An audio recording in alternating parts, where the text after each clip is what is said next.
जंग के बीच इजराइल को बड़ी अमेरिकी मदद सामने आई है। इजराइल को हाईटेक साइलेंट अमेरिकी मिसाइल मिला है। इजराइल को अमेरिकी हेलफायर R9X मिसाइल दी गई है और इसी मिसाइल से मारा गया था अल जवाहिरी।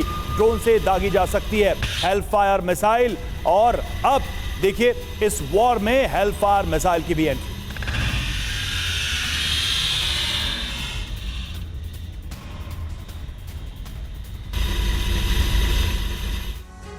ये अपने आप में बहुत बड़ी खबर है। आने वाले वक्त में होने क्या जा रहा है, इस खबर से हमें संकेत मिल रहे हैं। आइए इस खास अमेरिकी मिसाइल से जुड़ी खास जानकारियां आपके सामने रख देते हैं कि इस मिसाइल का आखिर मादा क्या है जिससे जवाहिरी मरा वो मैदान में उतार दिया गया है।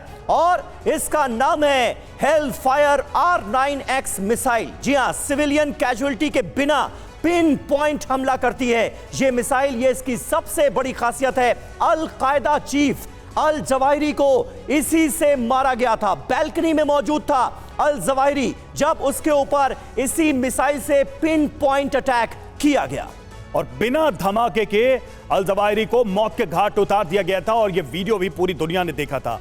प्रीडेटर ड्रोन से आसानी से इस मिसाइल की फायरिंग की गई और इसमें कोई वॉरहेड नहीं होता है। 6 ब्लेड लगे होते हैं इसमें। टारगेटेड इंसान को पूरी तरह से क्रश कर देता है हेलफायर। तो हेलफायर की खूबियां हमने आपको बताई और आइए अब देखते हैं कि साइलेंट अमेरिकी मिसाइल के टारगेट पर कौन कौन हो सकता है। वो कौन लोग हो सकते हैं, जल्दी से उस पर नजर डालते हैं। हेलफायर R9X के संभावित टारगेट कौन कौन से हैं। तो बंधकों की निगरानी कर रहे हमास के लड़ाई के पहले टारगेट हो सकते हैं। और टनल में छिपा गाजा चीफ याह्या सिनवार को लगातार IDF ढूंढ रही है और यह भी कह रही है दावा कि वो अलग थलग पड़ चुका है, वो भी टारगेट हो सकता है। बिल्कुल। और हेलफायर दिए जाने के बाद ये दो नाम बार बार जहन में आते हैं और इनका जिक्र बार बार हो रहा है। याह्या सिनवार और इस्माइल हानिया जो कि दोहा में है। गाजा वेस्ट बैंक से दूर बैठे हानिया जैसे नेता भी इस मिसाइल के टारगेट पर हो सकते हैं। हमास के दूसरे बड़े कमांडर्स और लीडर्स को भी निशाना बनाया जा सकता है। रणनीतिक मोर्चे पर तैनात हमास के दस्ते भी इसके निशाने पर हो सकते हैं। IDF के लिए यह गेम चेंजर है, आसपास किसी को नुकसान पहुंचाए बिना, क्योंकि ये टारगेट को हिट करती है, इसलिए इसकी भूमिका बहुत बड़ी हो जाती है। संजय सोहाय साहब, क्या सीधे सीधे जो बातें की जा रही थी कि हमास को हम जड़ से मिटा देंगे, खत्म कर देंगे पूरी तरह से, इस तरह से कि हमास कभी अपना सिर नहीं उठा पाएगा, क्या ये उसकी तैयारी है? नहीं, बिल्कुल समीर, ऐसा है कि इजराइल की फिलॉसफी अभी भी यही रही है कि पिन पॉइंट अटैक किए जाएं। जहाँ तक बिल्डिंगें या जहाँ हेडक्वार्टर हैं वहाँ पर उनके पिन पॉइंट अटैक किए गए।